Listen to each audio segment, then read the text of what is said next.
back. So I got Gordon. I'm attorney Gordon McKernan. We've seen this game 1,000 times. We know how to take on the big insurance companies, and we'll fight to get you every dollar you deserve for your medical bills, lost wages, and pain and suffering. Gordon got it done and got me $245,000. Just call me. Get it done.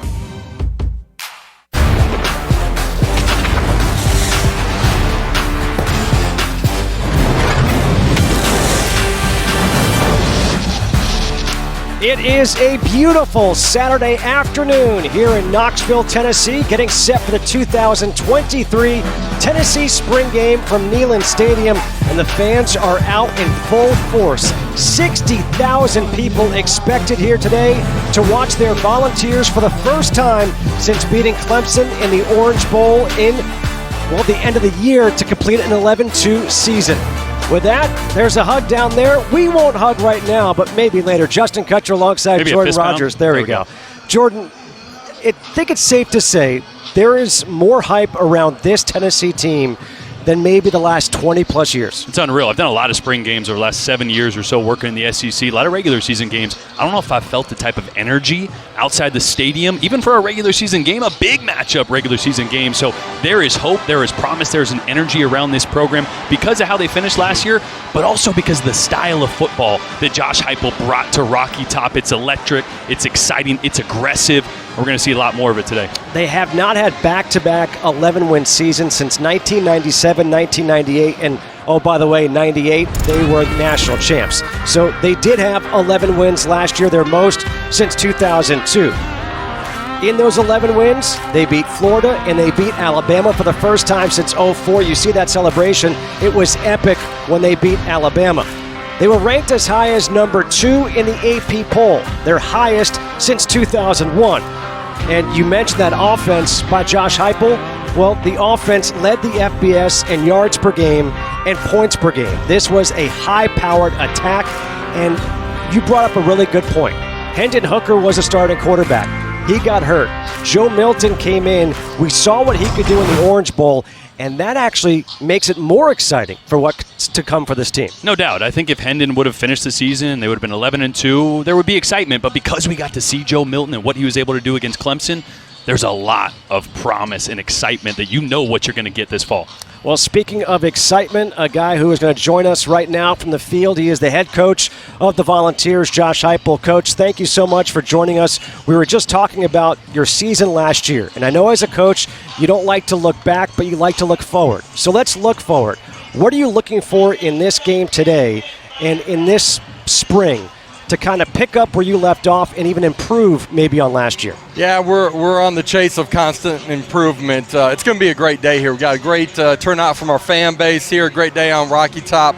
Excited to see our guys go compete in front of a live audience today. A lot of young guys, 18 newcomers that are having their first experience inside of Neyland Stadium with our fans. Want to see our guys learn how to and continue to grow in the way that they compete from snap to whistle, be able to show they're going to play with great fundamentals and technique. This group has been awesome since we got back in late January. Really excited about the development, who they are, their connection to one another, their accountability to themselves and their teammates, and what we're building here for the 23 season. Coach, you mentioned growth. What kind of growth and maybe what's the biggest difference you see in your quarterback, Joe Milton, from the end of the season to now, or maybe even last year at this point to now in the quarterback he is? Yeah, just, he's got a great grasp and understanding of what we're doing offensively, defensive alignments, allowing him to get his eyes in the right spot. You and I were talking yesterday a little bit about his growth of his fundamentals, from the ground up. His feet being in balance, being able to deliver an accurate football consistently because of his body position. Really excited about the growth that he's shown from even where he finished, the Orange Bowl to where he is today. Coach, sticking with the quarterback, a lot of the Tennessee fans are really excited to see your freshman, Nico Iamaleava. I'll say it again. Hey, we practiced this I did it so many times. How about Nico? The fan base is so excited to see Nico play. What can you tell us about him? What can we expect to see? Well, they should be excited. He's been awesome since he got in, really for bowl prep. but what he's done since he got here in January, he's got a great work ethic. He's got an ability to reset every single rep, every single day. I just love the maturity that he's shown. He's coming with a great work ethic. He's wanted to earn the respect of his teammates. He's extremely talented. As much as we thought of him during the recruiting process, even more excited about what he's done during the course of spring football here. He's going to be a dynamic player in the future. Coach, I know you get a lot of questions and a lot of interest about your offense. Let's talk about the defense, because I think a couple years ago we were talking scholarships were down, you were decimated by injuries. Injuries were a little bit of a problem last year as well. I feel like the depth is there, the youth and the talent is there. How excited are you to see your defense today? Maybe some of those young guys get a chance to perform in front of some fans today. Yeah, absolutely. 2 years ago, just where we were at scholarship-wise, we were at 68. Most people were well above 90 during the COVID year with seniors there. Last year I loved the way we grew in what we were doing defensively. Line of scrimmage, led the conference in tackles for loss. Did a great job of creating havoc, creating turnovers. Got nicked up a little bit on the back end. Some of that was even during training camp. We didn't have consistency on the back end of it. That hurt us down the stretch last year in particular. I love the development, some of the new guys that we've brought in on our roster here. Some young guys have had great springs. We have a group that's been healthy. They've had to compete. Really excited to see those guys play today and see how they continue to develop during the course of the summer and training camp. Coach, for you, this is your first spring game here at Tennessee at Neyland Stadium. Yeah, in 3 years, it's taken a long time for us to get here. COVID year. Last year, stadium renovations didn't allow us to be in here.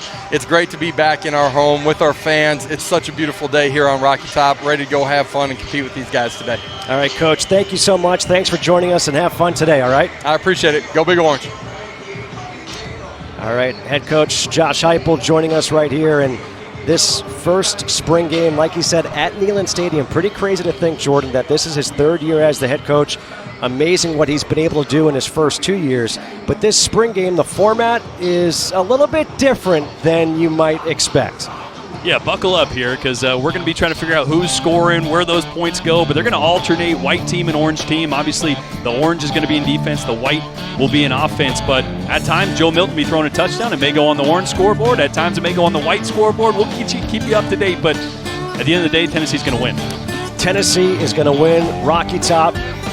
What we can say is that this team, with all the excitement, I think you and I are both really excited to see these quarterbacks in action, because Joe Milton, you said, is the most talented quarterback in the country. We were watching practice yesterday. His arm strength is off the charts, folks. It is truly incredible to watch. We'll talk about those quarterbacks when we come back.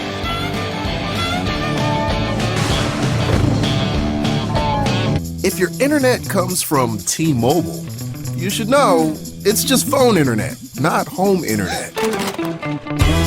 Cox Internet is faster and has more reliable download speeds than T-Mobile 5G home internet. Cox keeps you up to speed, especially during peak hours when you need it most. So don't get phone internet, get real home internet from Cox.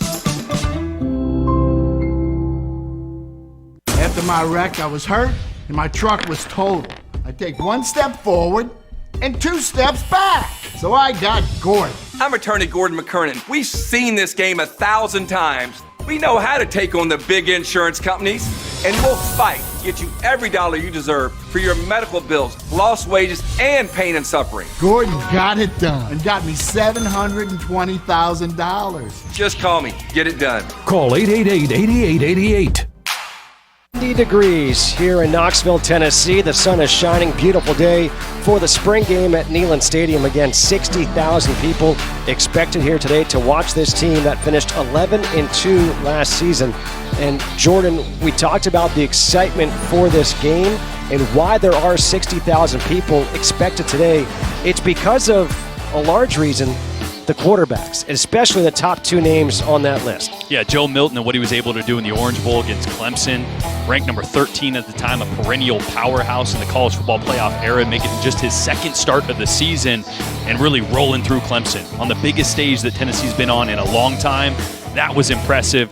And then Nico, one of the top quarterback prospects in the entire country, coming here to Rocky Top. All the talent in the world. This will be the fans' first chance to really see him. Practices have been closed. Scrimmages have been closed. So they're going to get a taste of the talent and the future that is Nico Iamaleava. And Gaston Moore, a guy that transferred from UCF, was in the Josh Heupel system. He's going to get really his first chance to be on the field with meaningful reps in the spring game. So it'll be great for him to get out there as well.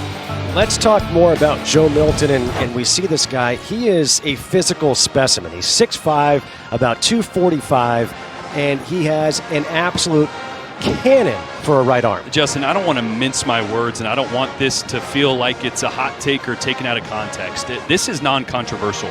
He is the most talented and physically gifted quarterback in the entire country. And next year for the NFL draft, we're hearing names like Caleb Williams and Drake May. Rightfully so. Those guys are going to be in that top 10 conversation. But just as we've seen Anthony Richardson this year sneak his way into the conversation of being in the top 5 because of how physically gifted he is, Joe Milton is that and can be that next year because of his arm talent. I did Will Levis's pro day a couple weeks ago, did Bryce Young's, talking to NFL scouts, talking to quarterback coaches. There's nobody that has the velocity, the deep ball accuracy that he has developed, just the ability to push it 80, 85 yards downfield. There's nobody in the country that is as talented as Joe Milton. Now, that doesn't mean success, but it sure gives you the opportunity to do something special. And one last thing about him. You asked him yesterday, do you need to give your players a head start to your receivers? Like how far? Like 40, 50? He's like, I'm never worried about it. I'll throw it as far as I need to. He said he could throw it about 95 yards. So this is what happened. He became the backup quarterback at Michigan for 2018-19. He wins the starting job, but then he eventually loses it at Michigan to Cade McNamara after 5 games. So he transfers to Tennessee, where he is the starting quarterback, but he loses that job to Hendon Hooker after 2 games.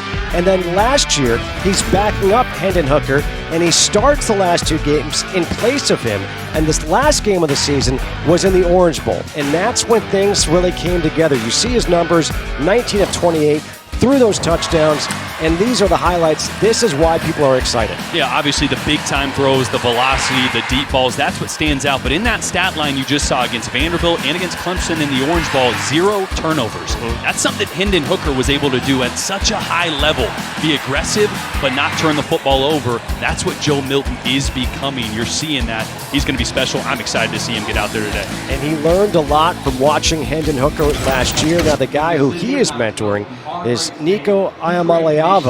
And this kid, tall as well, 6'6". He's going to put on some more weight, just 205 pounds, but that's how much Joe Milton was when he was a freshman. Yeah, and I hadn't seen Nico at all until we went to practice just the other day. Obviously, his height, his stature stand out. He'll fill out. He's a young kid. He'll probably be 220, 225 before maybe the season's done next year.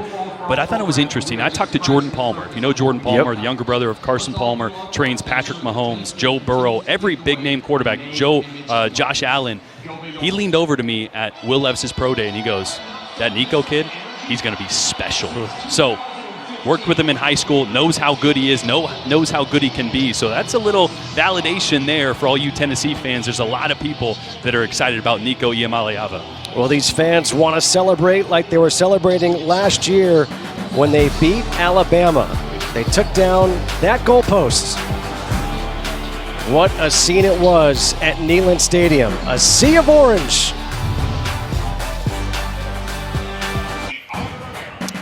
Back here in Knoxville, getting set for the 2023 spring game from Neyland Stadium for one of the most exciting teams in the country, the Tennessee Volunteers, and all the excitement leads to great recruits in the recruiting class for this team. You see it, number 7 in the SEC, 16th in the nation. We'll talk more about this. The national anthem is underway here, so we're going to take a break, and we'll be back after this. If your internet comes from T-Mobile, you should know it's just phone internet, not home internet. Cox Internet is faster and has more reliable download speeds than T-Mobile 5G home internet. Cox keeps you up to speed, especially during peak hours when you need it most. So don't get phone internet, get real home internet from Cox. After my wreck, I was hurt and my truck was totaled. take one step forward and 2 steps back. So I got Gordon. I'm attorney Gordon McKernan. We've seen this game 1,000 times. We know how to take on the big insurance companies, and we'll fight to get you every dollar you deserve for your medical bills, lost wages, and pain and suffering. Gordon got it done and got me $720,000. Just call me. Get it done. Call 888-8888. I will give my all for Tennessee today. Today is the spring game for this Tennessee football team. Here from Neyland Stadium, Knoxville, Tennessee, Justin Kutcher alongside Jordan Rogers. And we went to break talking about the recruiting class. Coming off an 11-2 season, a lot to build on for Josh Heupel and his staff. And you see they're 16th in the nation, but this is just the beginning of the recruiting segment for them. Yeah, we asked Coach Heupel about it yesterday. He said, look, I mean, the foot traffic, the amount of recruits that are coming unsolicited, the access we have to living rooms that wasn't there a couple of years ago. I mean, Tennessee has always been a national recruiting brand. It absolutely has. But now they're back in the forefront of that national picture, getting into any living room they need to. Part of that is Josh Heupel and this exciting style of football that he's playing. Part of it on defense is opportunity to play at an SEC school that needs to rebuild on defense and has opportunities for people to emerge young in their career as stars. And you talked about that emergence again on the national landscape. Again, they went back-to-back 11-win seasons, 1997, 1998. They had 11 wins in 2002, and then last year, 11-2, and they're trying to build on that. But a guy who was really a huge part in that resurgence last year was the quarterback, Hendon Hooker. You saw a lot of it. What did you take away from him? I thought his development was just unbelievable. From when he stepped on campus to the quarterback that he left as, his ability to be accurate downfield, his decision-making was elite, and his ability to protect the football. Tennessee will take chances. They're going to push the ball downfield. Josh Heupel expects you to not be gun-shy, to take shots, whether there's coverage there or not there. He did it while protecting the football. That's why he's getting talked about as possibly a first-round draft pick at the quarterback position. And that's why he's also going to be talked about right now as he is joining us from the field. Hendon Hooker, thank you so much for joining us. First things first, how are you feeling right now? How's the knee? Yes, sir. Thank you for having me. And the knee feels great. Got up this morning and got some work in. Just came in off of a visit with the team earlier this morning. So I'm excited to continue on this journey on healing and getting back to a better me. Hendon, you got a few more weeks now to the draft, so give us some insight. How many trips have you been on? Are there a few more lined up? When does it kind of slow down, or does it? I don't see it slowing down all the way up until the draft. I've gone on 9 visits, and I still have some more left this week. So I'm excited to just venture out and talk ball with great football minds. And this is all about just soaking up information from anywhere, getting a gem about being a pro or getting a gem about just general life. It's a blessing to be in this position. Hendon, I've never asked this question before, but you just made me think about it. You had the recruiting visits when you're going to college. Yes. You had the recruiting visits when you're going to transfer. Now you have these visits to meet with NFL teams. How big are those differences in those meetings versus when a coach is trying to sell you on them? Yeah, it's a huge difference. And honestly, it's nothing like it. It's the feeling is indescribable. Being able to fly across the country and be in this position is a blessing. I just want to, soak up all the joy and emotions that I'm feeling when I'm going on these visits. But as far as selling me, I'm sold on it. Anywhere that wants to have me, I'm ready to go. Someone's going to be really lucky to get you, Hendon. It was a pleasure to watch you at Tennessee. I got a question, because I don't think anybody, coaching staff, fans, players, knows Joe Milton better than you. You were roommates last year. That was something that you wanted to do. You asked him to be a roommate. What have you seen in his development from last year? And he was telling us about your scheduled meetings on the couch to watch film. What have you seen from his development then to now? And give me a prediction on who this guy's going to be this year for the fall. Yeah, and Joe is a fantastic friend, teammate, leader.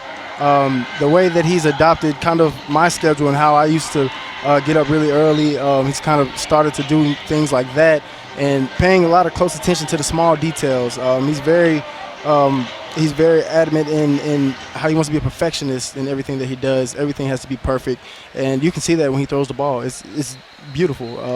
And honestly, I think Joe is going to be the best quarterback in college football this year coming up. I want to ask you about that. You asked Joe last year to live with you. You guys are going to be competing for the starting position. What was it that you said, I want to live with this guy? Because it's not so easy when you're competing for that position. to say, you know what, let's put our differences aside, let's live together and see what happens? Yeah, honestly, what really happened was I was supposed to be living with Tyler Barron, and he said he didn't want to give up the bigger closet. So I asked Joe if he wanted to live with me, and he was like, yeah, let's do it, because he was going to move out of his spot anyway. So we found a nice apartment downtown, and we've been clicking. I think from just 2021, when he came in the summer, our bond and how we competed every day to make each other better just kind of carried over to a brotherhood off the field. And I say our bond now is probably one of the tightest friends I've had in my life. Hendon, I got a question about your offense in particular. So you've had an opportunity at the Combine, in meetings, in these visits to kind of talk about your tape and your film. Yeah. How much interest is there from the NFL scouts and coaches about your offense, about how you guys operate it, the tempo, the spacing? Is there a lot of interest from learning from you about your offense? Yeah, there is a lot of interest from the scouts to the coaches to just player personnel. Everyone wants to know, how we go so fast and how are we so efficient and how are we putting up so many points. And it's a cool thing to sit down and talk about something that I love. Then I'm doing the same thing. I'm asking them about their offense as I'm learning on these visits, and being able to regurgitate everything that I'm learning from them is an awesome thing. So just being able to learn new things and implement them in the way that I learn ball and talk ball has been great. Hendon, one last question for you. Here you are at the spring game, 60,000 people expected here at Neyland Stadium. What's it like playing here when there's 101,000 people cheering for you? It's nothing like it. It's a blessing. Honestly, whenever I used to run out and run down to the end zone, it used to bring tears to my eyes. Just how blessed I was to be in this great place on Rocky Top, and I wouldn't want to be anywhere else. Hendon, thank you so much for joining us. Best of luck to you in the next couple of weeks. We're all excited to see where you end up and follow you in your NFL journey. Yes, sir. Thank you for having me. I got to tell you, Justin, it's a lot harder to play in front of the 100,000 when they're all yelling at you. Yeah. I have a lot of experience in the stadium having that as well. This is what Hendon Hooker did in his time at Tennessee. Again, a transfer from Virginia Tech. And the fourth most passing yards in the SEC over the last 2 seasons. He has 2 of the top 10 passing seasons in Tennessee history since 1996. But you talked about it, his ability to throw the ball downfield, keep the ball, not throw interceptions. 58 touchdowns to 5 interceptions. That's stupid. That's video game numbers. I mean, that is truly special, and that is why scouts are interested in him as a franchise quarterback. And you look at the top 5 QB prospects in the NFL draft, it's not very often you see the top 5 all from one conference. No doubt. And I think if Hendon didn't have the ACL issue right now, I think there would be maybe a little more shakeup in that 3 to 5. I think that caused a little bit of hesitancy, but he has better tape than Anthony Richardson or Will Levis. Right now, their intangibles are what's putting them there. Hendon Hooker can be, and I think will be at some point, a franchise quarterback in the NFL. 4 of the 5 guys right there from the SEC. C.J. Stroud, of course, out of Ohio State from the Big Ten. But that is an impressive list right there, and we can't wait to see what happens in the draft in a couple of weeks. Kickoff is coming up from here in Knoxville. They've made their way out to the fields. The fans are ready. Are you? I know we are. Kickoff is next.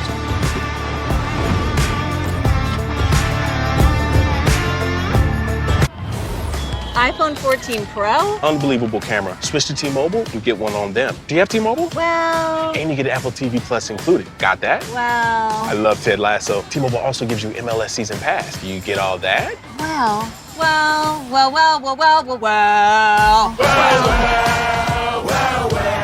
Join T-Mobile and get the powerful iPhone 14 Pro with Apple TV Plus and MLS Season Pass on the Apple TV app. All on us. At Jersey Mike's, they freshly slice your sub right in front of you, which takes some training.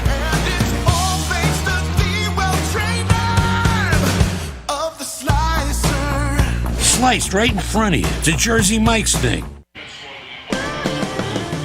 Oh, what a look that is here at Neyland Stadium in Knoxville, Tennessee, as we are getting set.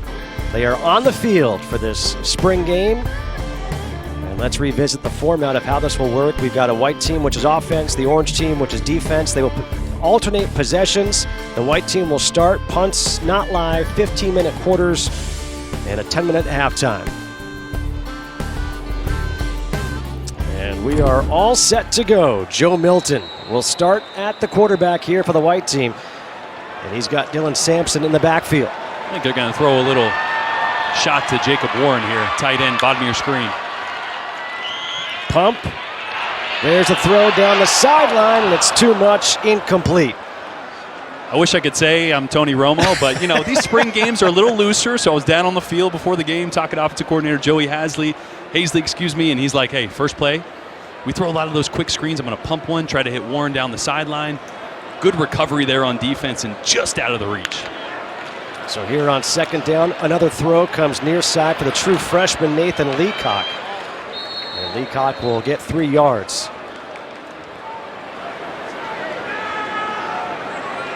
And this will be fun to see, right? Spring game, there's fans. Like, how are they operating the tempo now in a game-like environment? They've had a few scrimmages, but this is where Tennessee really makes their money on offense, that speed that they go at.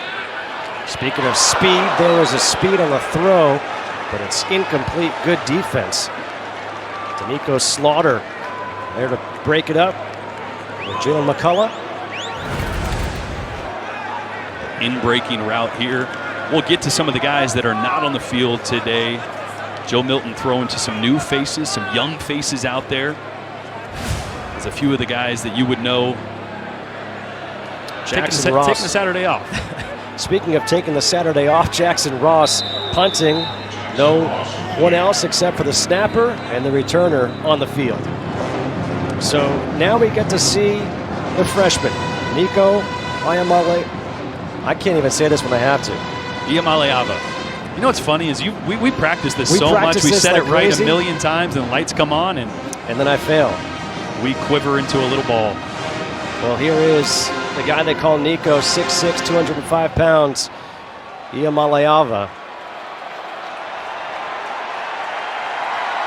And Cameron Seldon will start at tailback here. In the shotgun is Nico. In motion is Seldon. And the pass is to Seldon in some open space. The coaching staff loves this kid. Oh, he's going to be somebody to watch. True freshman, 6'2", 215. And the staff said he's more like 220 right now. I'm going to give you a comp for him. Cordell Patterson. Wow. Guy that Tennessee fans know well, and here's why. In high school, played at receiver out in space, got direct snaps, kind of ran around everybody because he was a better athlete. He's learning the running back position now, but he could be a guy that as he develops in his career here, they use out in space in the slot and give him a lot of flexibility, kind of like Cordell does now at the next level in the NFL. He gets tackled in the backfield for a loss of 1. Joshua Josephs gets credit for that, TFL. Third down here for the freshman. Dumps it out, incomplete. Out of the reach of Cameron Seldon.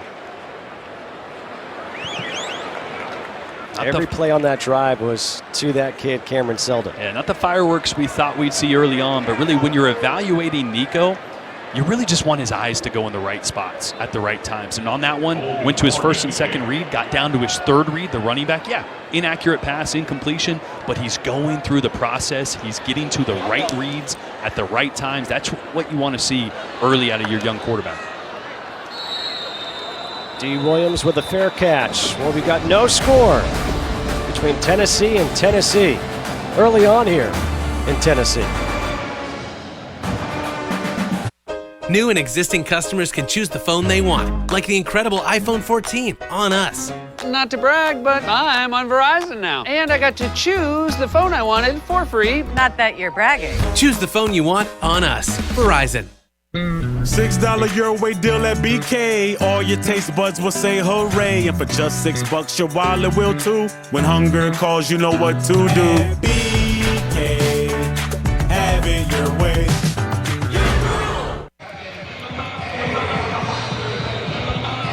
Gaston Moore is now going to be in at quarterback here in the shotgun. The transfer from UCF. He was a walk-on there. And on first down, the handoff up the middle. And it's Deshaun Bishop. Jason Jenkins with the tackle.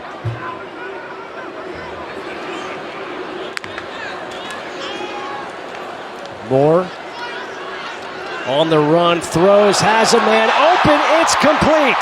Down the sideline, Mitchell Bittner, 42 yards. And this is a great job by Gaston Moore. First read to the left side of the field is actually a walk-on that only got on the team a few days ago. We were told he wasn't even going to be playing. I don't even have him on my roster. So you move on, make a play outside the pocket, and find somebody open downfield. Great job. You're going to see here him looking to the left. And his receiver out there, the walk-on that I mentioned, is actually blocking, not running a route, Justin, which doesn't help a quarterback out. But Gaston does a great job of scrambling and making a play happen. Here he is, moving out of the pockets, scrambling again, and they're going to blow the whistle saying he was down. It was Michael Bittner on the catch. Austin Lewis gets credit for shoving him out of bounds here. It's going to be a loss of 3. And that's what you want to see out of your quarterbacks today, is just solving problems in adversity. Because it's going to be ugly at times. Receivers running routes, not running routes. Timing's going to be off. Your top 4 receivers are not on the field. So the cohesiveness is not going to be there. So these quarterbacks are going to be judged on how many problems they solve, how quickly they can solve those, and if they can make some plays when maybe there's not something there. Here's a pass to Dante Thornton. Not Thornton. That's the walk-on I was talking about. I think his last name is 31. Locke. Yes, I was going to say. We saw him at practice yesterday. He's only been with him a couple days. We were told he wasn't going to be on the field, so I don't even have him on my list. But nice job making up for blocking on a few plays earlier when he was supposed to be running that slant route. Bishop gets the first down.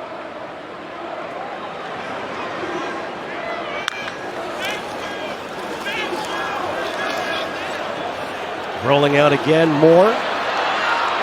He's going to scamper down the field, out of bounds inside the 10. They're going to mark him out at the 6. An 18-yard scamper there for Gaston Moore.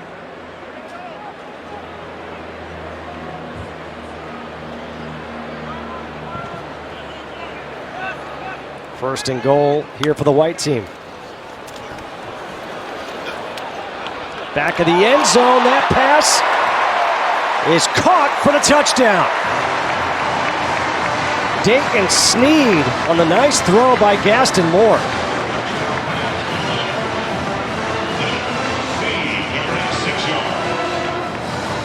Couple really nice plays by Gaston Moore. What I love about this is he's actually a hair late on this throw. Watch him hold it right here, but because he knows he's late, he throws it more on a line as opposed to putting air on it, so he's not late, even though he let the ball go later than he thought he should. And an accurate throw and a great catch by Dayton Sneed, the true freshman out of Hermitage, Tennessee.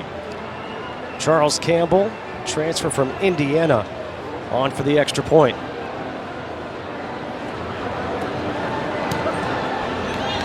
And the extra point is good. White team leads 7-0.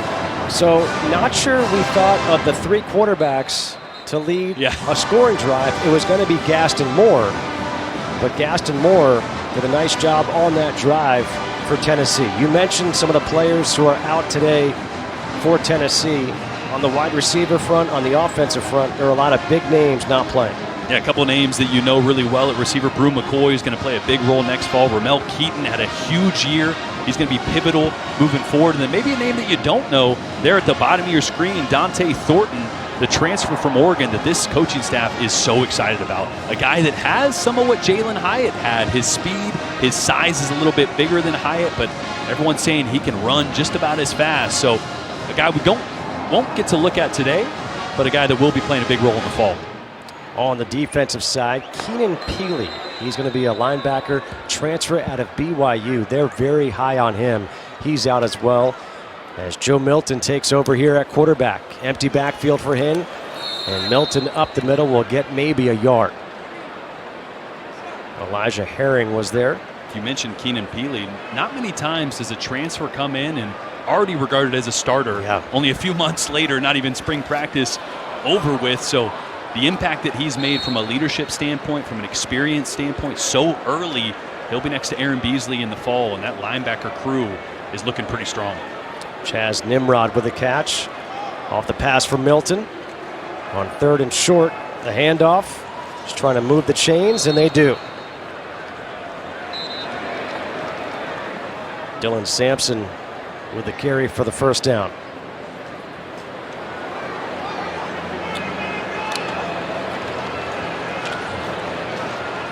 Milton forced out of the pocket. And he is going to scramble for about 8 yards. Another storyline to watch here in spring and in the spring game today is the offensive line for Tennessee, especially that right tackle position, replacing Darnell Wright, who's going to be a top 15 pick in the NFL. Interestingly enough, right now, looks like Jeremiah Crawford is there at right tackle, number 53. He's in a competition with Dane Davis, left tackle spot, also up for grabs. Gerald Mincey in that conversation, John Campbell in that conversation. So I think that offensive line outside probably Cooper Mays at center and Javonte Spraggins at right guard is up in the air. And it will continue into fall camp, but something that they could depend on, especially that right side with Darnell Wright last year. They need to find some of that continuity here going into fall camp after the spring game. Well, just as you're talking about the offensive line, they give up a sack. And then this pass is complete to Chaz Nimrod. Leslie Walker there on the tackle. Third down coming up. How difficult is it to judge what these quarterbacks do today with all the receivers that are out? It's really hard, and mostly because, and we were talking to Joe Milton about it yesterday, is it takes a little bit of the scrambling element out of it because they're going to blow the whistle quickly. These quarterbacks have on the smoky grays for a reason. They're going to be non-contact. So as that defense gets within 2 or 3 steps, they're going to start to throttle down or just run away. And so that whistle sometimes gets blown a little bit early. And I'm a quarterback. I'm a little biased. Right. But so it takes some of that those second reaction plays away from the quarterback that are so dangerous that Joe Milton's going to be able to do in the season. It's a nice punt by Jackson Ross. So again, you really just want to evaluate the decision making. Is the ball going to the right spot? Doesn't matter if it's incomplete, not incomplete, right? Are the decisions being made? Was it accurate? Was it the correct decision? That's what they're really going to be judged on today. Not what's on the scoreboard, not the stat line. They just want to see growth. So this is a game where you really are going to have to go back, watch the film for the coaching staff to figure out exactly, hey, did they go through the correct progressions? Did the receivers run the right route? Totally. So it's not going to be so easy to the naked eye. It's going to take some film work. And that's what's, frustrating from a spring game perspective, from a fan perspective. It's not going to be clean. There's injuries. There's guys out. But you want to see those little crumbs that you can build upon. It's going to be the second time we'll see the freshman, Nico Iamaleava. This is a great scenario to evaluate a quarterback in as well. A young quarterback backed up in the shadow of his own goalposts. So that decision making has got to be quicker. You got to know, I don't got time. I don't have time to go 1, 2, 3. I might only have time to go 1, 2, and the ball's got to be out of my hand. I might run it here early to give him a little bit of space, but see how much they trust him. He gives it to Selden. And every single play with Nico in at quarterback has involved Cameron Selden.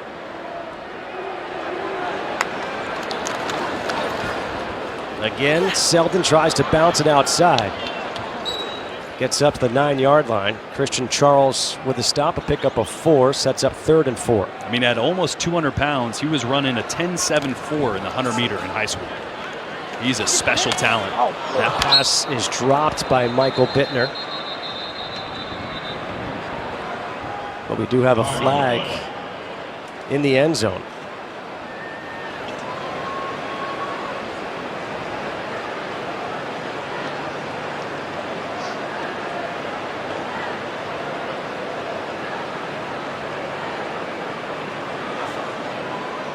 Personal foul, face mask.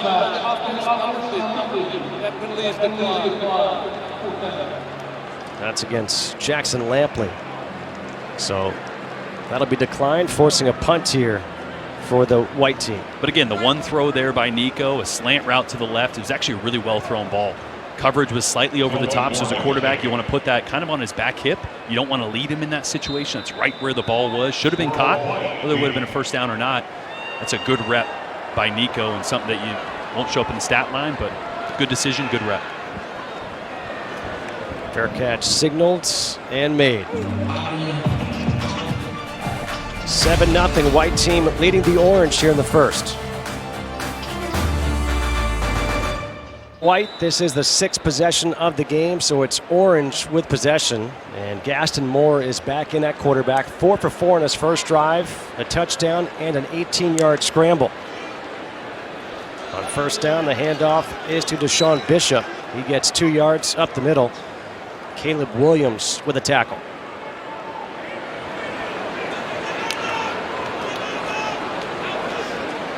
Another handoff, looking for some room is Bishop.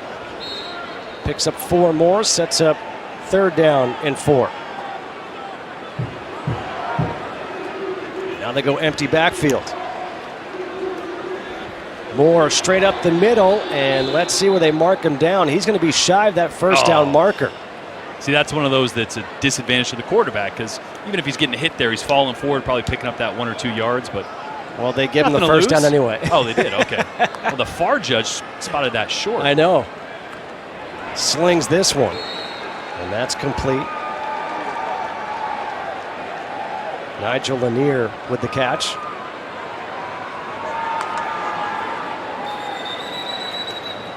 And that one was blown dead. We're going to have a false start here against the offense. False start, and the offense number 89 never got that. 5-yard penalty, first down. Hunter Salmon, 5th-year senior out of Birmingham, Alabama.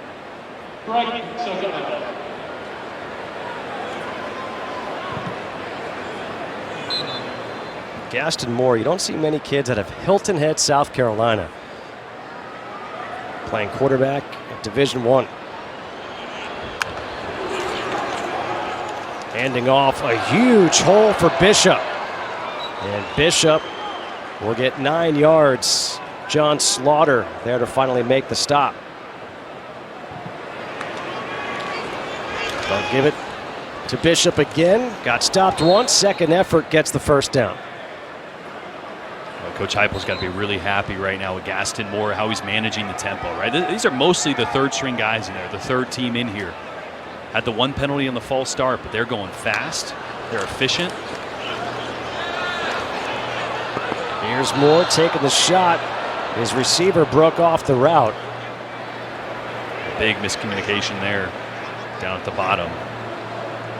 Gaston was expecting a double move, and receiver shook, went upfield, then stopped again. Nigel Lanier and Gaston Moore not on the same page for that one.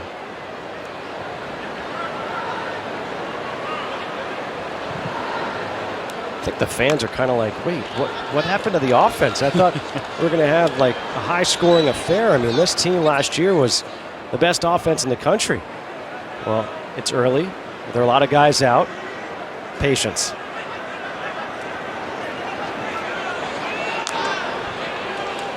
On 3rd down, Moore wide open. Dayton Sneed. And Sneed takes it down to the 20. An 18-yard completion. I'm not sure Rocky Top understands patience anymore after the quick turnaround by Josh Heupel. Again, a great job there by Gaston Moore, working the outside slant to the inside. Nice little drive here. A 7-yard run for Bishop. Makai Bigelow with the tackle. And again, it's Bishop behind a blocker. Bishop, he's got the first down.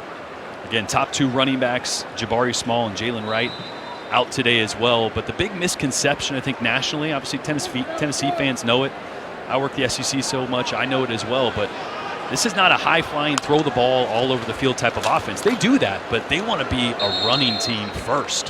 Why? Because those wide splits completely messes with the structure of a defense. If you're able to run the football, they got to add one, which means now it's completely a one-on-one ball on the outside, and then those big plays have a better chance of hitting. So Joey Hazley reinforced it when we met with him yesterday. We want to get back to running the football. Did it well last year at times. Have a deep running back group this year. I expect them to be really successful on the ground, and we'll see those shots come as they always do. Patrick Wilk now comes in for Deshaun Bishop. Bishop, a really good drive, as we're under 3:45 here in the first quarter. It's Wilk on the carry. And he'll be taken down by Jason Jenkins. 3rd and goal coming up. Now, if Gaston Moore and the offense can get a touchdown here, Moore will be responsible for 7 points for white and 7 points for orange. How diplomatic of him. Oh, nice throw. Drop down, sidearm completes for the touchdown to Hunter Salmon. The Marin wearing gray has a touchdown for each team.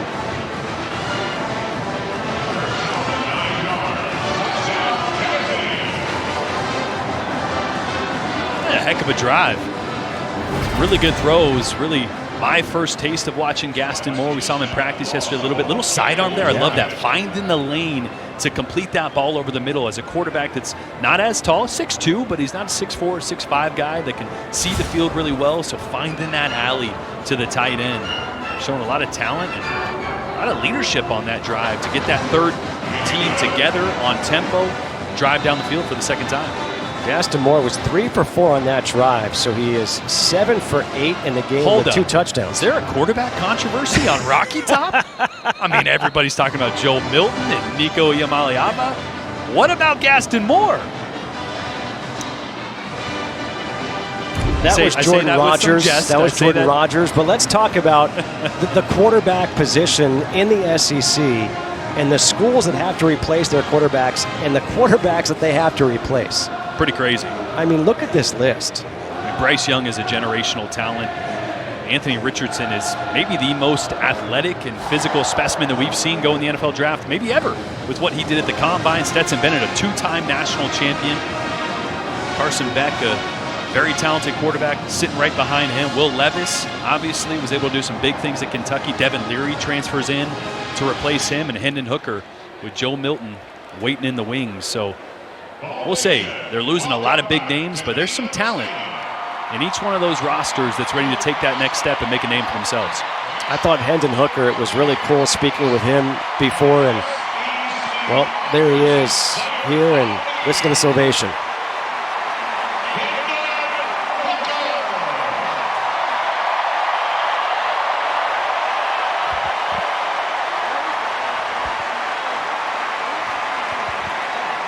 A great ovation for Hendon Hooker.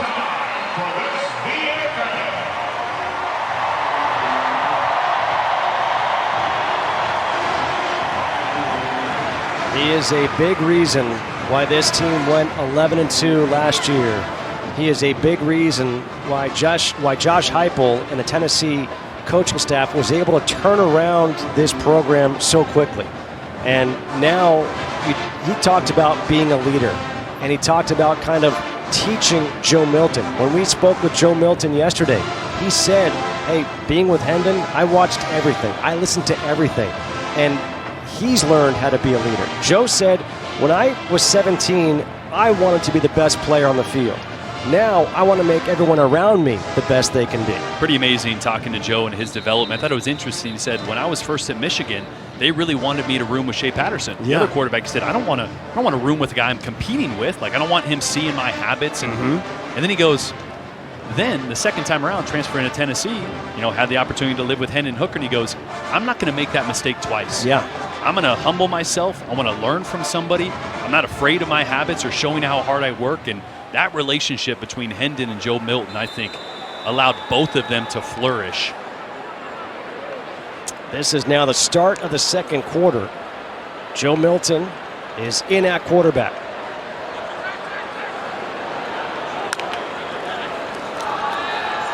And Milton completes the pass as his receiver slips, picks up 7. It was Caleb Webb who went down.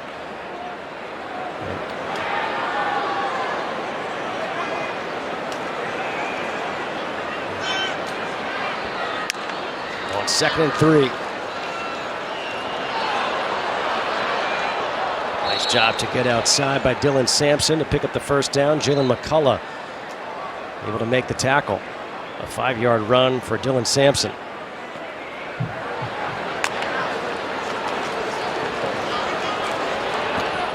Milton, low throw.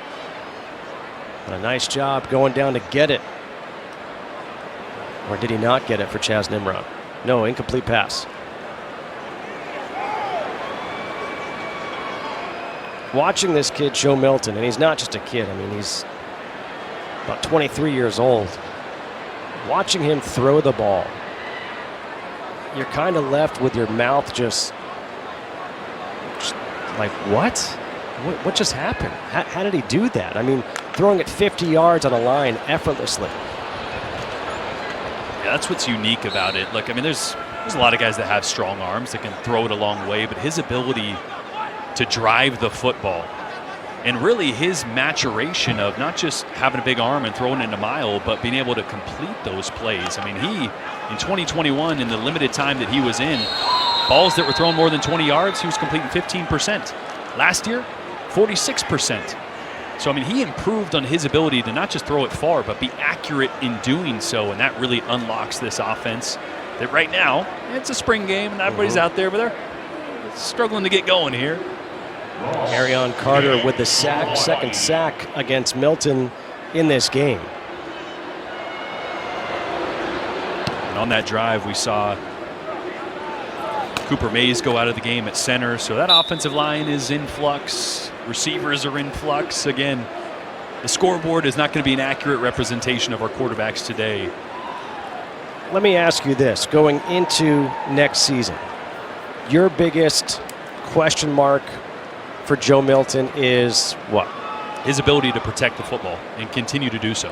If you think about this offense, they run 90, 100 plays a game sometimes, which means your defense, they're out there a lot as well. The tempo to this offense means your defense is getting a ton of snaps. This offense thrives on not turning the football over. It's okay if you get stopped every now and then because you're going to run so many plays, you'll get more opportunities. But if you start giving the opposing team better field position against a defense that's already playing a lot of snaps, that's what made Hendon Hooker special. Joe Milton has done that in limited time, did that on a big stage in the Orange Bowl, protected the football, was accurate downfield, made explosive plays. If he can continue to do that, that's the recipe for Tennessee winning 11 games again, and the recipe really for him being talked about as a top 10 draft pick next year. Iamaleava completes the pass to the sideline.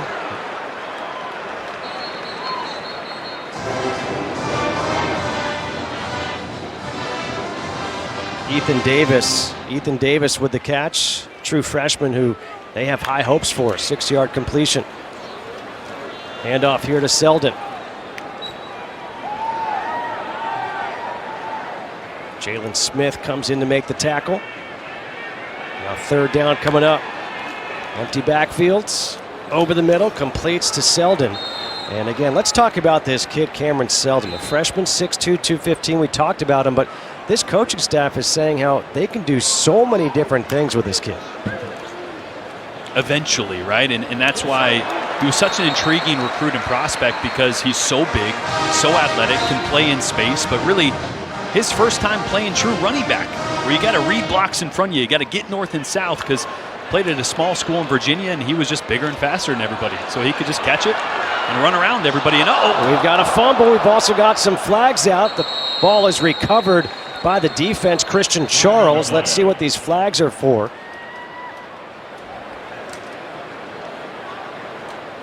But that chess piece that Cameron Selden's going to turn into, like I said, I comped him to how Cordell Patterson is used in the NFL now. He's going to be one to watch in a couple years. All right, so you had just talked about the turnovers as far as Joe Milton is concerned. We just saw Iamaleava get into a little bit of a rhythm, and now this turnover. Going to be very interesting. Yeah, it's killer for this offense because they thrive on tempo. And with this offense, you always talk about getting that first down. So you can get the defense on their heels, push the tempo. So turnovers, negative plays are detrimental to this offense. But again, there's a lot of young guys out there. This is the first time they're going full speed in front of a bunch of fans. So it'll look ugly, but come back, it'll start to look a little bit better, I guarantee. iPhone 14 Pro? Unbelievable camera. Switch to T-Mobile and get one on them. Do you have T-Mobile? Well... And you get Apple TV Plus included. Got that? Well... I love Ted Lasso. T-Mobile also gives you MLS Season Pass. Do you get all that? Well...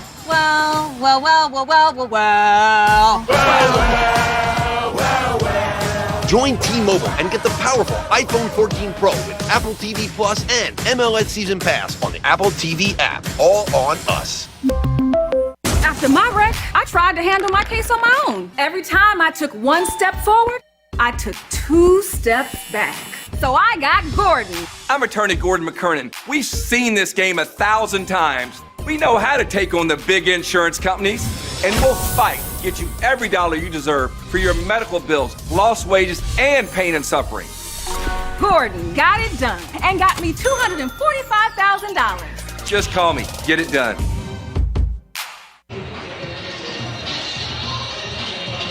It is a low-scoring spring game so far here on the campus of the University of Tennessee. Neyland Stadium, 7-7, orange versus white. And we are joined now on the field by Super Bowl champion Trey Smith. Trey, thank you for joining us. Justin Kutcher, Jordan Rogers up here in the booth. How does it feel to hear Super Bowl champion before your name? Oh, it's crazy, man. It's a tremendous blessing. Sometimes it doesn't feel real. But being able to be a Super Bowl champion, it's a great experience, and extremely blessed for it. Trey, what did it feel like? I mean, you dreamed of that moment your entire life, right? Was it surreal? Did it feel like a real game? What was it like? Yeah, no, it was crazy. The game itself, the lead up to the week of the Super Bowl, the whole week of prep, being in Phoenix, a different setting, it was amazing. I mean, there was a ton of media involvement as well. But the overall experience of playing in the Super Bowl, seeing the celebrities, enjoying the game day atmosphere, it was unparalleled to anything I've ever been a part of. All right, so we have to ask, you are on the offensive line. Your job is to protect a guy by the name of Patrick Mahomes. What is it like trying to work with him and watch what he does? Yeah, no, it's incredible. It's nerve-wracking sometimes. You don't know where Pat's going to be. But he's going to extend the plays. He's always going to make a play. And for us as offensive line, we come into the game with the mentality, understanding that if we give him enough time to throw the ball and do what he does, he's going to make magic happen. That's just who he is. Trey, coming from the offense that you ran at Tennessee, now being in the NFL, do you feel like it's just the slowest pace ever? I mean, you got to be like, hey, can we pick it up a little bit? I'm used to running 100 plays here. What's going on? How big of a difference was it from this offense to what you run in the NFL now, and do you feel like it gave you an advantage? Yeah, no, this offense is extremely fast, high-octane, fast-paced. Unfortunately, I didn't get a chance to play for Coach Heupel, but you know what? It was a huge transition, just the level of being a pro, the details in the approach, but it was definitely a huge transition. Trey, you mentioned about the media leading up to the Super Bowl, and you've experienced something your sophomore year. They found a blood clot disorder in you, and you've done a great job trying to spread the word about it. What has it been like trying to overcome that, live with it, and also help other people? Yeah, when I got diagnosed with blood clots in my lungs in 2018, luckily the Tennessee athletic staff was able to find it, diagnose the root of the problem, and was able to take care of it. But for me, as I transitioned to the NFL and had the opportunity to play at the next level, I wanted to bring more awareness to the blood clots. So for me, the National Blood Clot Alliance is a great organization that brings awareness to blood clots, and anything we can do to just help athletes and people who have experienced blood clots as well. Well, I tell you what, that play right there by Caleb Webb, he's going to want you to keep on talking, because all of a sudden, Caleb Webb and Joe Milton just combined for a great completion of 40 yards. Yeah, what a play that was. I was also reading about you and just heard how you said so much about the fit in Kansas City fits you, because of you can go out and you can say hi to people. What's it like now just opening a door and saying, hey, what's up, and people not trying to hound you? It's great, man. Once we won the Super Bowl, and prior to that, the fans of Kansas City is what makes Kansas City a special place. And being at a place like University of Tennessee, you're used to great people, and being out of that experience there, it's amazing. Well, I tell you what, I think we're going to have to keep you on for the entire game, because the pace just picked up as Dylan Sampson. They just keep soaring, man. That's what comes with Tennessee's offense, man. Trey, what are you gonna do with your ring when you get it? You haven't got it yet, right? No, I don't have it yet. I'm getting it June 15th. You're gonna wear it? Or you're gonna be scared to take it out in public? No, I'm one of those guys. That ring's gonna be attached to me everywhere I go. I love it.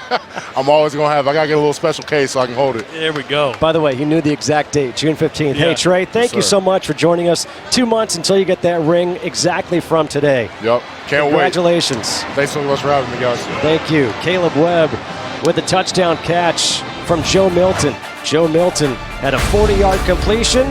He moves out of the pocket, and makes a nice throw to Webb for the touchdown.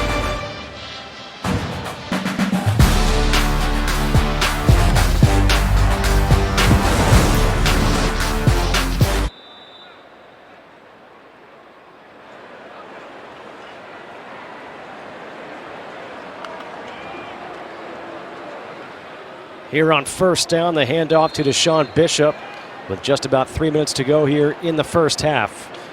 Tyree West with the stop, a pickup of 2. Iamaleava is back in there at quarterback, the freshman. He's going to hand off again. And Deshaun Bishop, the freshman from right here in Knoxville, Tennessee, has looked good. It's always interesting to talk to a quarterback coach and now offensive coordinator Joey Hasley about a young quarterback that's as talented as Nico is. You see him break the pocket right now. He's such a natural thrower of the football. So what aspects are you working on? What aspects does he need to improve on? And one of the things he pointed to was naturally a very wide base. And so as a quarterback, sometimes your weight distribution is off. You're not able to transfer your weight as efficiently as possible. You lose a little bit of velocity in those throws. So actually narrowing up his base just a little bit so he doesn't get stuck on that back foot. Really good job of him there. With a lot of noise around him, is still working through his reads, stepping up in the pocket slightly, trying to find a receiver there. So they're tweaking things a little bit mechanically, but he came as a very, very mechanically sound, naturally gifted quarterback. So they're just minor tweaks that they're working on. You just saw the new offensive coordinator, Joey Halsley. I also thought it was pretty cool when you asked him, what's it like, doing your own board? Calling your own plays. Yeah, Joey hasn't called plays before, so his first time. Now, he's sat next to former offensive coordinator Alex Golesh, now the head coach down at South Florida. As Nico gets outside the pocket. Oh, what a throw down the field, down the sideline to the freshman Ethan Davis, who makes the catch. A 30-yard completion. Hey, now you know why they're excited about this freshman, Ethan Davis. And this is that natural ability. It's a really hard throw. Flat going to your right to hit a vertical, going straight up the field on a line. Hit that big target out there. It was Ethan Davis, right? Yep. Yeah, tight end, 6'5", really excited. He'll play a little slot today as well just because they're thin at receiver. But watch this, rolling to your right, you get a receiver running vertical. There is zero space. That ball has to be exactly where he threw that. That natural ability kicking in for Nico there. Tyree West gets into the backfield for the tackle. But you mentioned Joey Halsley making his board, right? Mm-hmm. So he sat next to Alex Golesh last year, so it's not like he doesn't know the processes. He was very collaborative with Golesh last year, but it is interesting. You got to kind of find your own flavor. Yeah. Right? Where do you want your shot plays? Where do you want your go-tos, your screens, and getting comfortable with your board and understanding what that's going to look like in the heat of the moment. So he's ready for it. Knows this offense inside and out, so I'm excited for kind of his own flavor that he'll bring to this offense in the fall. 3rd down and 6. And it's a running play. Here goes Cameron Seldon into the end zone for the touchdown. 24-yard run by Cameron Seldon, and you just saw the burst of speed by this freshman.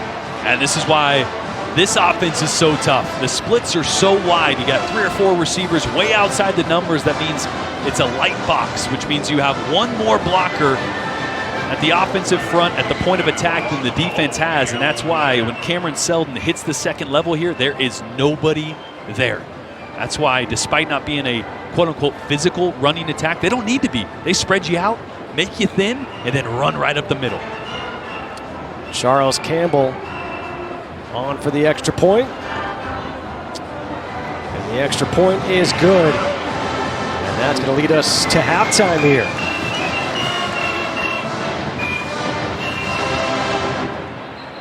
All tied up at 14, orange and white.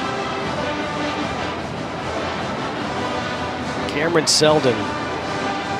Tennessee fans, you're going to hear a lot of that name this season.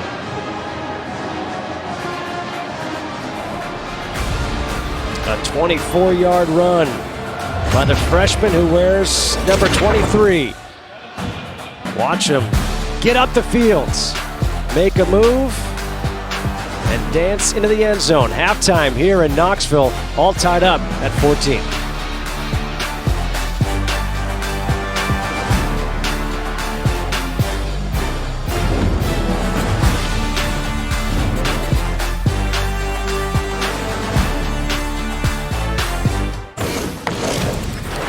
What is up, y'all? Welcome to SEC Halftime Report. I am Peter Burns. So glad that we got football back. Well, I guess it's always football season here at the SEC Network. And, of course, there's going to be a whole heck of a lot of storylines coming into next year because let's start talking about who is going to win the Natty. You start looking at these numbers, not a monster shock, right? As you look at Georgia, favorite to win its third straight title, according to Caesars Sportsbook. No team has won 3 straight Natties since the AP poll debuted back in 1936. Of course, Alabama, LSU, and Tennessee are also among the dozen teams with the best chance to win it.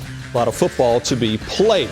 Well, we start with the Georgia Bulldogs, and of course, a big storyline there is replace the mailman who delivered, pun intended, 2 titles for those dogs. Number 13 headed to play on Sundays. And of course, remember, we got Mike Bobo back as the offensive coordinator. Todd Monken taking his talents to coaching over on Sundays. As far as what the schedule looks like for the Dogs, wow, a tough one.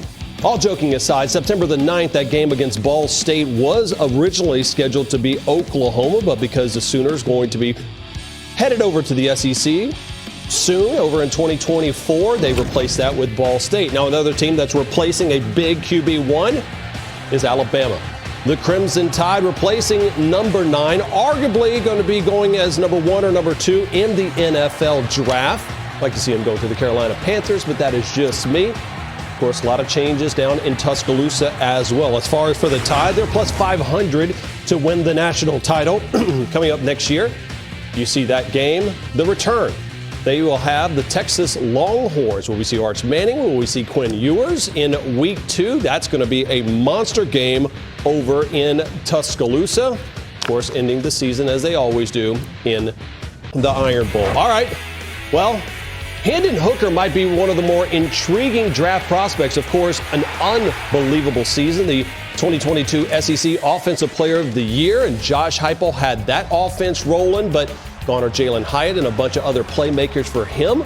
Would it be Joe Milton, be the man, the myth, the legend, to take over and see the amount of success that they have had? Going to be playing that game and opening up the season against the Cavaliers of Virginia, then Austin Peay, and I'm already circling that game September the 16th down in the Swamp against the Florida Gators, a big one for Josh Heupel and, of course, Billy Napier's squad.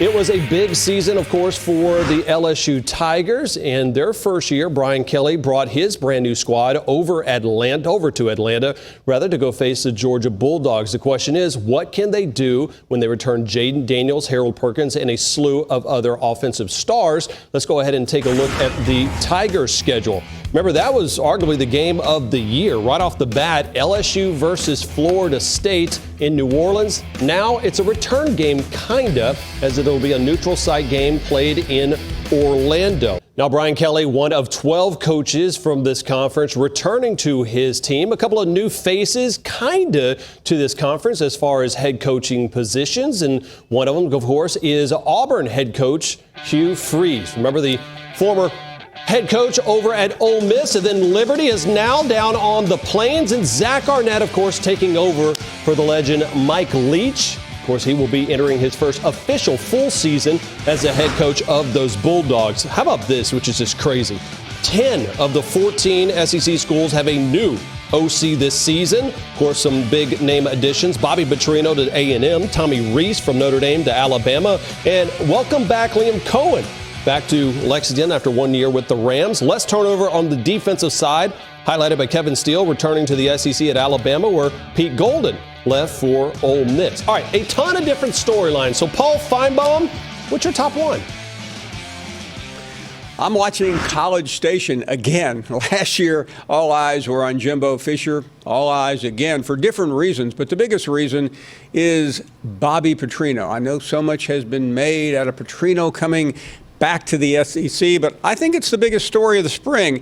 And frankly, I think it's going to work. I think way too much was made out of the press conference a couple of weeks ago. And when Jimbo acted like he hadn't heard the questions before, he knew exactly what he was doing. I also think A&M is going to be much better this year. They have a quarterback that I think Jimbo Fisher and Bobby Petrino, I've got to get used to saying that, will trust. And they also have, I think, the toughest game of the year at home. Remember 2 years ago when they beat Alabama. Could they do it again? Maybe. I think A&M is set up for a good run a year after one of the worst disasters we've ever seen.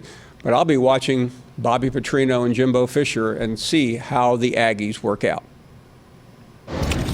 I will say it's going to be incredible content one way or another. Connor Wegman, of course, that quarterback he's talking about. Remember, the Aggies had to deal with some injury concerns, too. Haynes King being injured the first couple of years of his stint. So can Connor, make right on Paul's prediction? We shall see. One of the things that we always know what happens in this conference is it just means more when the NFL draft rolls around. The most players selected in each of the past 16 NFL drafts, of course, Jordan Reed projected 70 SEC players to be taken in his 7-round mock draft last week.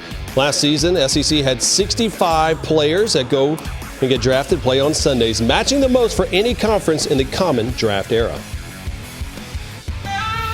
This class of quarterbacks, they each were born to take this stage. Only question is, which team believes enough to take them? The NFL Draft begins April 27th on ESPN and ABC.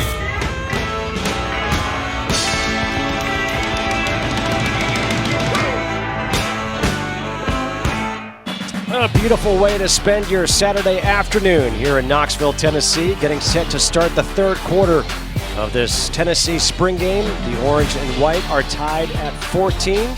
Justin Kutcher, Jordan Rogers here with you. And we came in with a lot of expectations, excitement for the quarterbacks, especially the top two quarterbacks, and Joe Milton and Nico Iamaleava. And we kind of saw them both kept under wraps, so to speak, in the first half. But again, there are a lot of injuries, and so you're going to judge this game differently. But here we're going to see Gaston Moore start the first possession of this third quarter. And Moore, he had the best first half of the three quarterbacks, and he starts his third quarter with a completion to Patrick Wilk.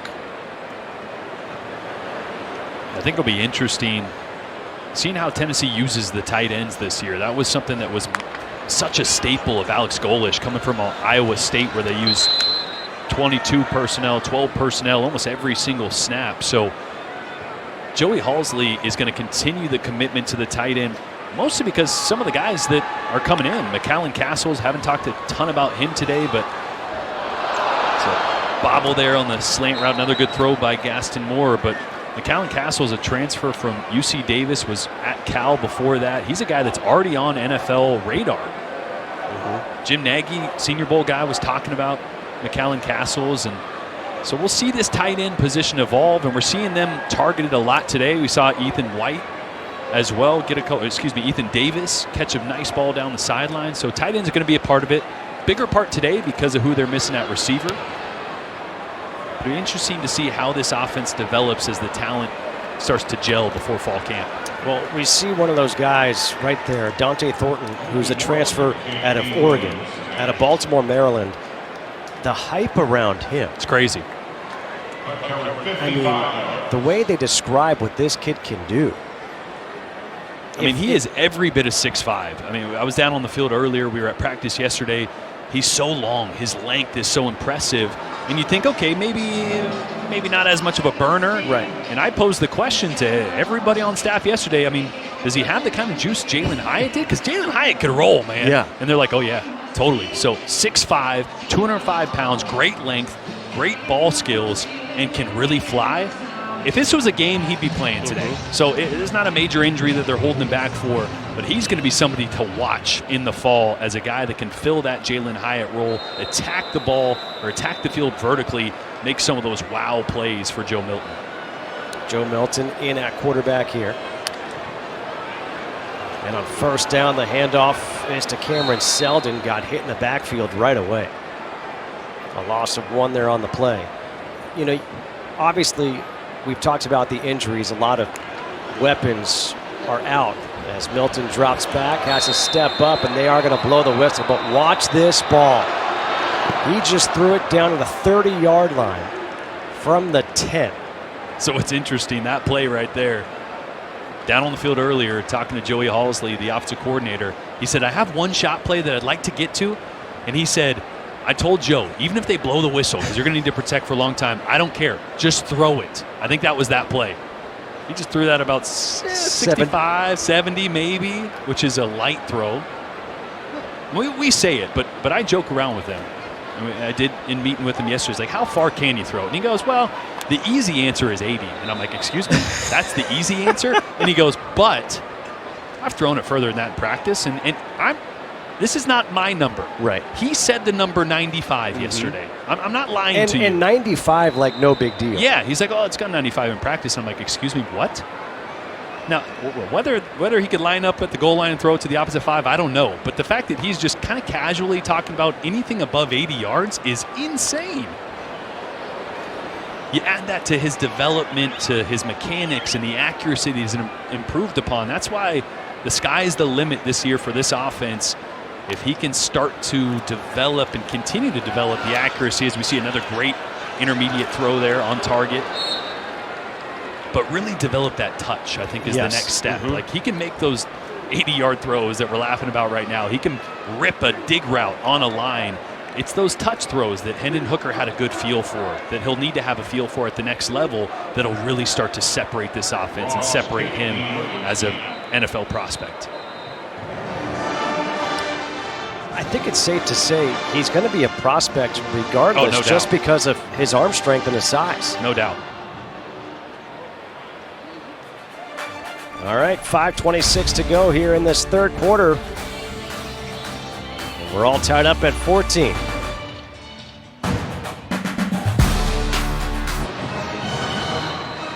$58,473. That's how many fans are here today for this spring game in Knoxville on first down.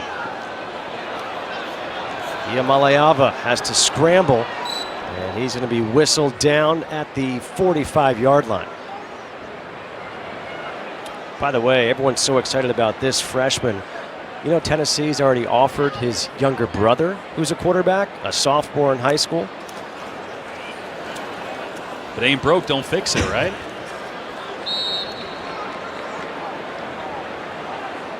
I was most interested talking to Joey Halsley about Nico's really development in the tempo, right? I mean, it's hard enough to learn a college playbook, let alone when you're trying to snap the ball every 13 or 14 seconds, as Tennessee often tries to do. So one of the things he said to watch, and that he's continuing to harp on with Nico when it comes to the tempo, is remember to look at the defense. And it sounds simple, but as a quarterback in this offense, when you're learning it, throw down the sideline here, ooh, a little short, a little off target, but not a bad ball. But in this offense, you get so consumed with tempo, the mechanics of it, getting everybody lined up, getting the call, getting quick, okay, let's snap, right? But sometimes you forget to go, oh, wait, let me just peek and double check that what the defense is doing, because you're going to need to know that at this level. It sounds funny, but that's one of the things that he's reminding his quarterback. Don't go so fast that you're in a hurry that you miss the important part of understanding what the defense is doing and how that changes where your eyes go and your responsibility. And Jordan, you know that when you're a freshman, the game is going so fast anyway. Yeah. So now it's going so fast, and you're playing at Tennessee's offensive speed. So it's like double to triple time. I want to know the learning curve of when the game starts to slow down. Because for you as a quarterback, how long before it slows down for you? Well, and I say this to everybody that asks, it slows down not when you master your offense, but you master what the defense in the box is doing, and really when you master protection. So my junior year, the game was going fast. And that was my first year playing at Vandy, transferred from a junior college. When I walked the line of scrimmage, I knew what my guys were doing, but I wasn't as comfortable with my protection. And so when you understand the protection and the defense in the box, now you don't have to look at that. So now you go from looking at 11 guys to looking at 4 or 5. That's when things slow down. When you can go, okay, the box, I'm good. I know if I get pressure from the left, I got to worry about that. And you kind of just go through that checklist and go, okay, I can take that off my plate. I can take that off my plate. I can take that off my plate. And when you're comfortable with your protection, now you look at safety rotation and DBs and linebacker flow. Instead of all 11, you're looking at that 4 or 5. And that's when the game starts to slow down. But it takes a little while. Gaston Moore will get the look here at quarterback.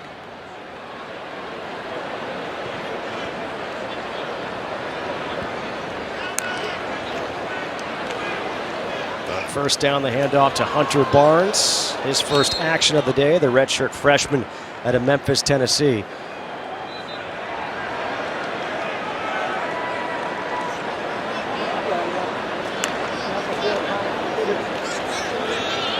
Again, it's Barnes, and Barnes up to the 36. Isaac Green with a tackle, a pickup of 6. Seeing a few of these young DBs getting in for Tennessee as well. That was one thing that defensive coordinator Tim Banks and this staff was really excited about, seeing the length and the youth that they recruited on the outside. The top of your screen, Christian Conyer, 6'1", cornerback, as Gaston Moore looks in that direction. He's in tight coverage there. And there's an interception. What a play by Conyer there. Got a hand on that ball, I think. Cameron Miller with the pick. Off the deflection. Little tip drill.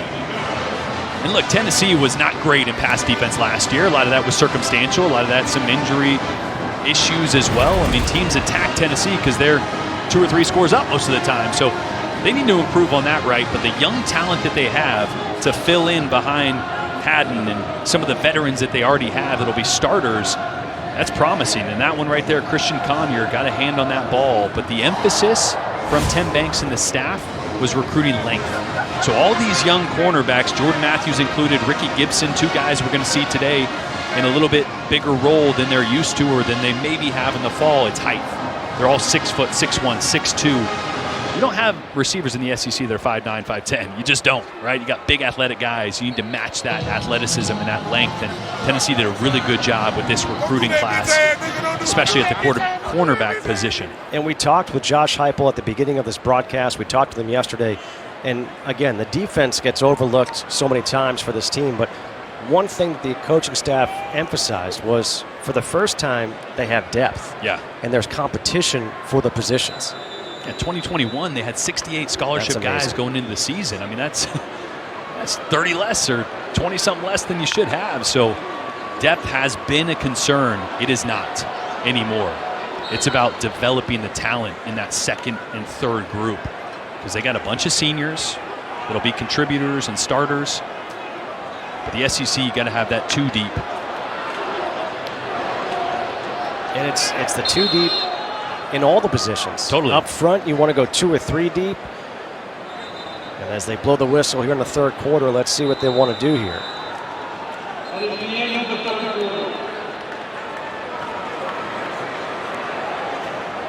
Joe Milton still dancing. As we'll come back for the final quarter here of this spring game here in Knoxville, Tennessee.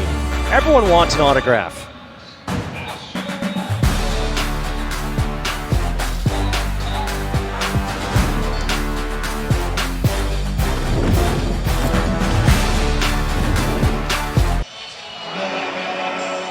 Back here along the Tennessee River in Knoxville, Tennessee.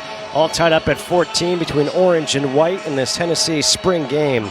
And we've talked about the quarterback Joe Milton and his journey here to Tennessee. But it's pretty remarkable, Jordan, when you think about some of the quarterbacks who were transfers and what they went on to do. Joe Burrow, of course, won a national championship with LSU, #1 pick in the draft. Jalen Hurts was really good at Alabama.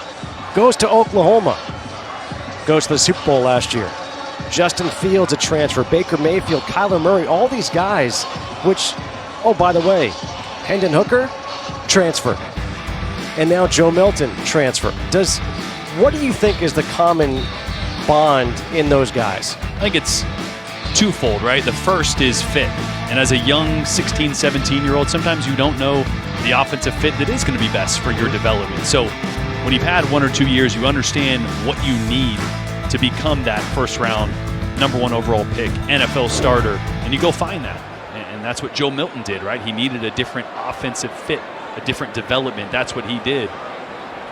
What did I say, twofold? What was the other one? I lost my train of thought. Tries to zip that pass in there to Chaz Nimrod. It's incomplete. But it's also, what's interesting is, obviously those guys, for the most part, were big-time recruits. Yeah. For the most part. But there's something about humbling you. Yes. And That's growing, maturing. And Joe Milton, he said, look, 17 to 23, a lot changes in that time. You mature with age. Here he is on 4th and 5. And he completes that pass, and you saw the arm strength right there. Nope. Now let's see today. They're going to say incomplete. Incomplete. They were juggling the ball. So Nimrod does not come through with a catch. But look at Milton right now. These are the things you want to see, right? Adversity, someone drops, giving every one of his offensive linemen a high five right there. Solving problems, being a leader, right? I mean, okay, would have been first down, dropped. No big deal. High five. Hey, we're good. We're good. It's a part of the things you want to see in spring because it's, again, 14-14. Not sure what team he was playing for there, orange or white. Doesn't really matter. It's about developing leadership, developing rapport, solving problems. The scoreboard right now, although it's fun to look at, it's a little irrelevant.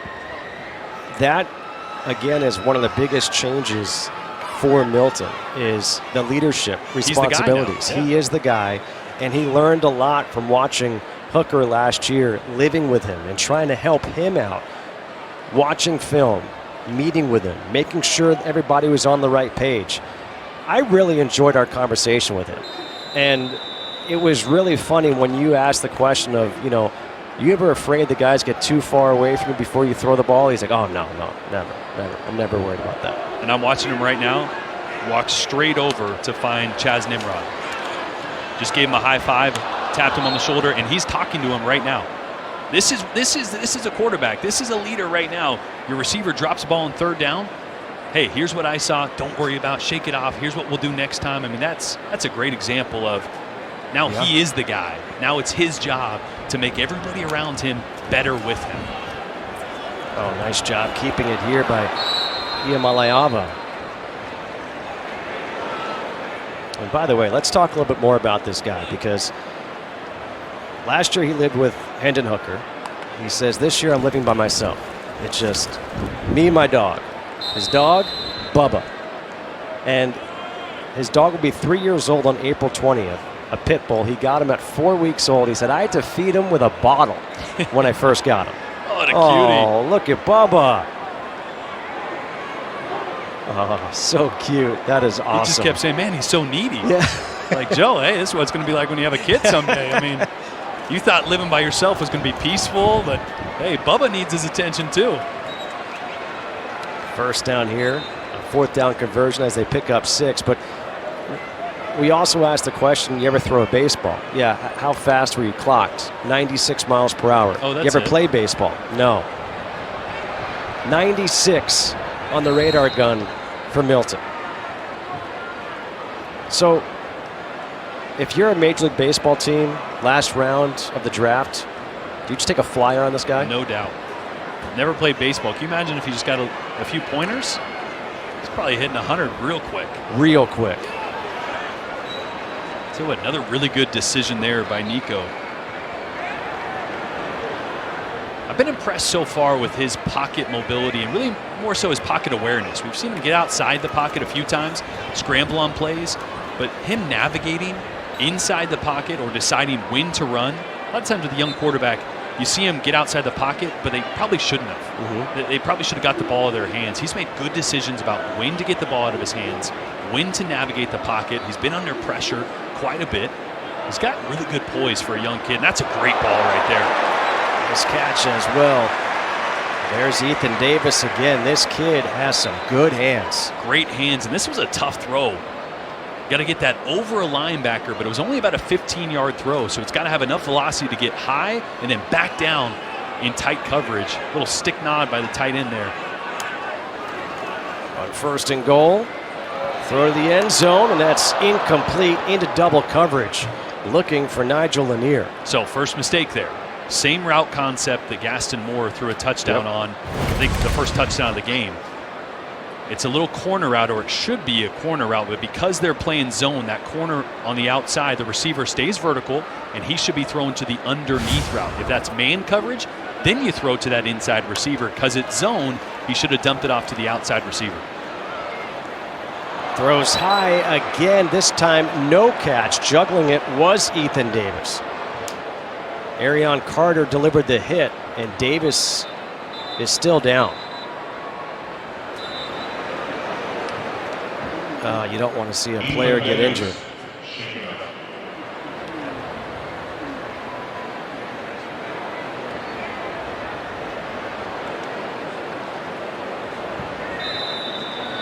As they take a look at Davis, we'll take a break. We hope he's all right. Davis was able to get up and walk off the field on his own power. The freshman out of Atlanta, Georgia. And that's a look at Joe Milton as we have 4:27 left to go here in this 2023 spring game in Tennessee.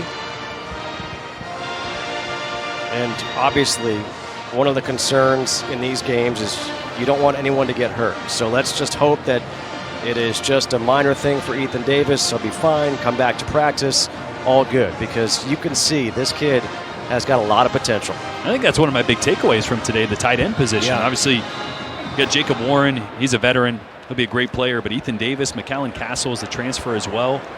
They get deep in that tight end room. Yamaleava out of the pocket. In trouble. And now they blow the whistle and blow the play dead. But think about the weapons offensively. So you said, okay, my takeaway is the tight ends. Yeah. So you mentioned 3 tight ends, yeah, legitimate players. Then you go the wide receiver room. And you go Squirrel Wright, Dante Thornton, Brew McCoy, Ramel Keaton. Yeah. Oh, by the way, none of those guys are playing today. Now you go the running back room. Jabari Small, Jalen Wright. We've seen Cameron Seldon. I mean, if you're a defense looking at the offense for Tennessee, you're going, oh my gosh, we're going to have a field goal opportunity here. J.T. Carver.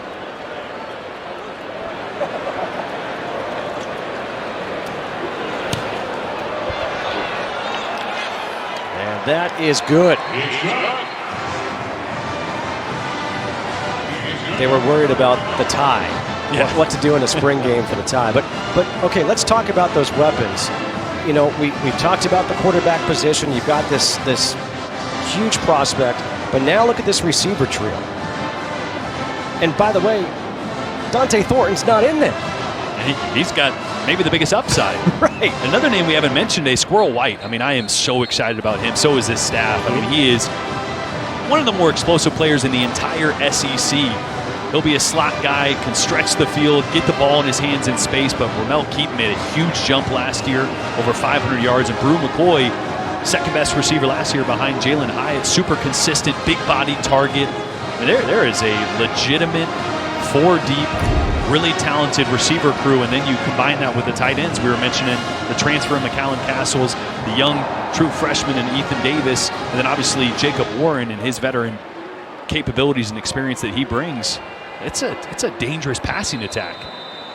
Those two quarterbacks talking things over as Gaston Moore is in. And we talked about for Tennessee depth, right? We talked a lot about depth on the defensive side of the ball, and that's how you can really make a difference in the SEC. But think about depth for the offense and what you have kind of growing. Obviously, Joe Milton is going to be your quarterback this year, but then you got Nico behind him.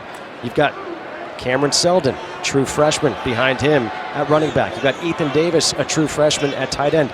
You're starting to build that depth now on both sides of the ball to have continuity where you can be a top 5, top 10 program year after year. Starting to look like a true SEC team, right? And I say that with the utmost respect because Georgia and Alabama have been the cream of the crop. Yes. Why? Well, yes, their first 22, 11 on offense, 11 on defense are really good.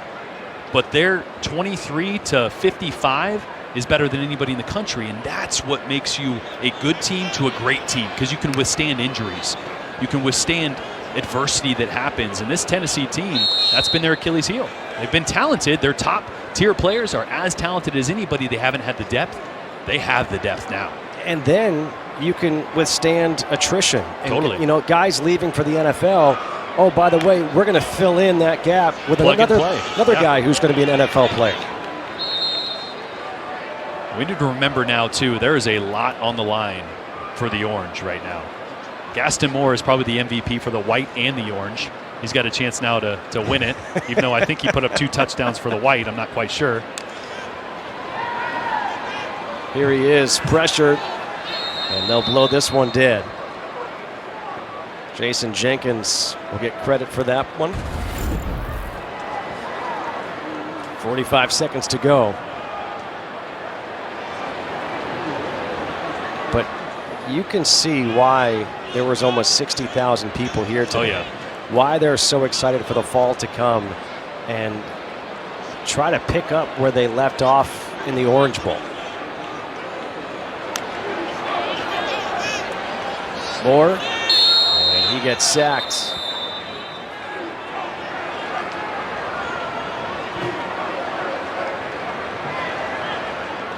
(11-2) last year, 6-2 in conference. They beat Clemson 31-14 in the Orange Bowl, and that will be the final play of the game. It is a victory for the team in white, 17-14.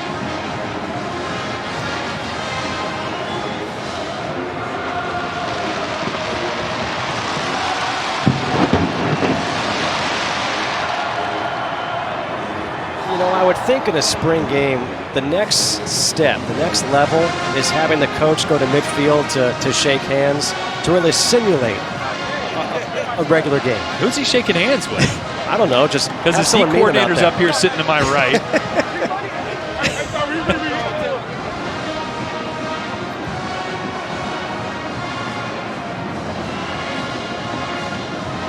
A lot of first for these guys, the first time for these players playing a spring game here at Neyland Stadium. A lot for the young guys getting a chance to play in front of 60,000 people in the orange and white.